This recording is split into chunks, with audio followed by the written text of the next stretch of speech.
Voici la grosse nouveauté signée Laurence, l'évolution du très célèbre HDS Génération 2, le HDS Génération 2 Touch.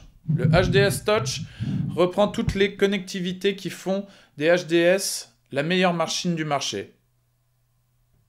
La possibilité de se raccorder au réseau Ethernet, au réseau NMEA 2000, d'y raccorder tout type de transduceur ou sonde broadband compatible, une connectivité 12 volts qui intègre le réseau NMEA 183, et une énorme nouveauté, c'est de pouvoir raccorder directement une sonde Structure Scan à l'appareil.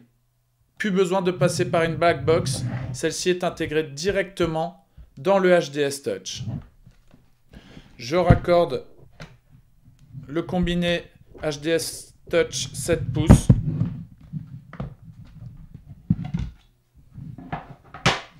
Je le mets sous tension. Directement à gauche, un emplacement de carte SD dans lequel, pour la démonstration, je mettrai une carte Navionics Platinum Plus. L'appareil est compatible avec toute la gamme Navionics ainsi que Nautic Pass. Touch pour tactile. Je démarre la simulation et directement nous allons aller voir le menu principal.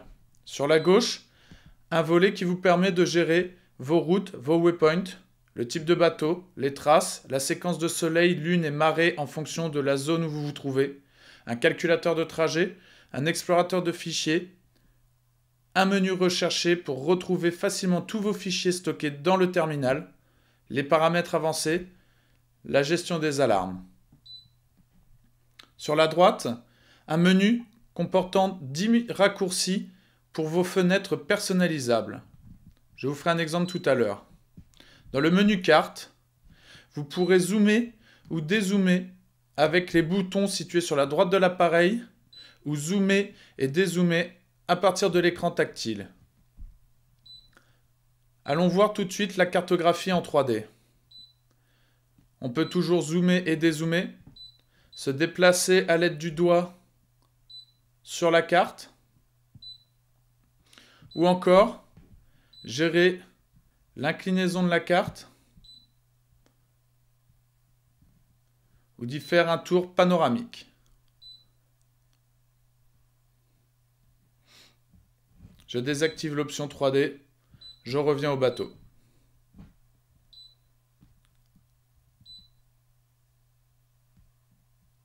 Je peux activer l'option Fish and Chip ou carte pêche, qui rajoute un grand nombre d'informations à l'écran. Vous souhaitez marquer un waypoint de façon très précise. Maintenez sur l'écran une touche longue, activera un petit viseur de précision. Vous déplacerez là où vous le souhaiterez, relâcherez votre doigt et de 2 pressions rapides sur la touche de waypoint, votre waypoint 001 sera créé. Vous souhaitez maintenant créer une route. Rien de plus simple. Nous allons suivre la zone blanche en évitant toutes les zones bleues présentes à l'écran.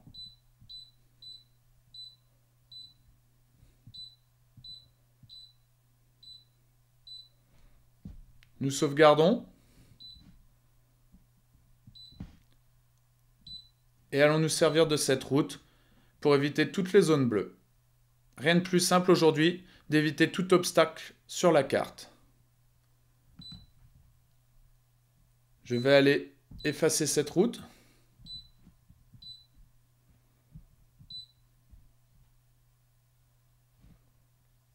Et nous allons voir le menu sondeur. Ici en sondeur, toujours le panneau latéral droite qui permet de gérer toutes les options propres au sondeur. Allons voir pour la sensibilité. Nous désactiverons la sensibilité auto. Nous avons la possibilité d'agir de façon grossière sur la sensibilité, puis d'affiner nos réglages de façon millimétrique. Il en est de même pour la color line.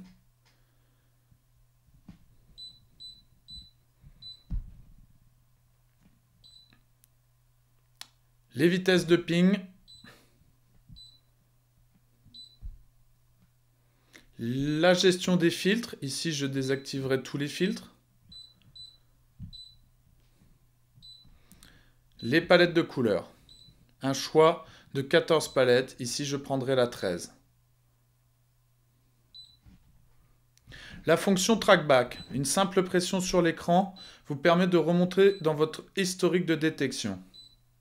De la même façon qu'en cartographie, vous maintiendrez le doigt appuyé sur l'écran pour activer le viseur de précision. Ici, je souhaite noter d'un waypoint la petite marche que je vois dans la détection. 2 touches rapides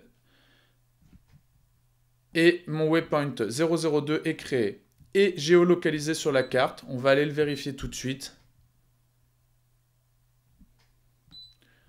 Voici mon waypoint 002 en tout début de détection. La partie structure. La gestion ici des échelles allant de 2 à 150 mètres de chaque côté du bateau, soit une possibilité de scanner de façon latérale 300 mètres autour du bateau, ce qui lui confère d'être le sonar latéral le plus puissant du marché. Ici, nous allons réduire un petit peu notre échelle, désactiver le contraste automatique et évoluer dans les 9 couleurs de palette disponibles. Ici, je retiendrai la 9, la bleue. Le contraste ne me convient pas tout à fait, peut-être un peu trop. De façon millimétrique, je règle mon contraste. La possibilité, toujours, d'avoir la vue gauche plus droite, ou gauche uniquement, droite uniquement, ou la vue basse, dite downscan. Une simple pression sur l'écran, je peux remonter, tel le trackback, et ici, elle est positionnée un waypoint de façon très précise toujours, en activant le petit curseur de visée, 2 pressions rapides. Mon waypoint 003 est créé. Allons le vérifier sur la carte.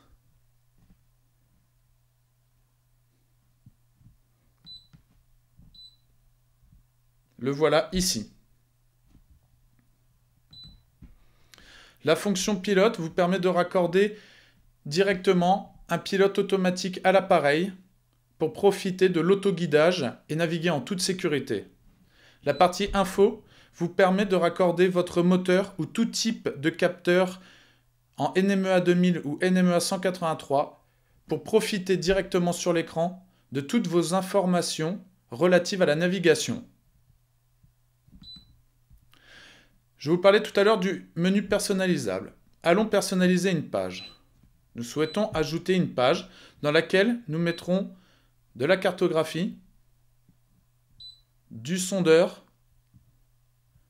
Les 3 fenêtres sont présentes, mais leur disposition ne me convient pas. La disposition me convient, mais les fenêtres ne sont pas au bon endroit.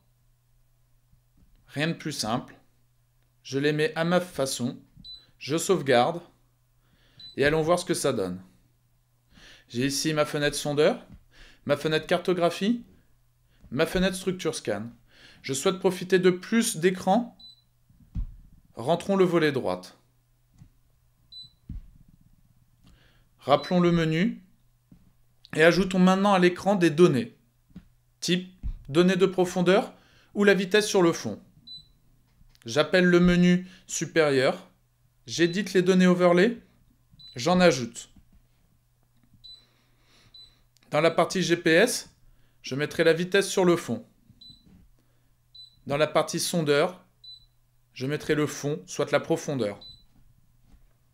J'irai placer très simplement la vitesse sur le GPS et la profondeur en haut à gauche de la fenêtre sondeur. Je sauvegarde. Mes données sont affichées à l'écran. Toujours de la même façon, si je souhaite dégager mon écran, je peux aller afficher ou désafficher les données en superposition.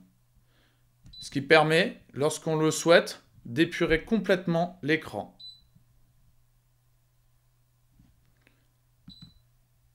Aujourd'hui, l'HDS Touch est la machine la plus évoluée du marché, la plus ludique, simple d'utilisation et bien entendu la plus puissante.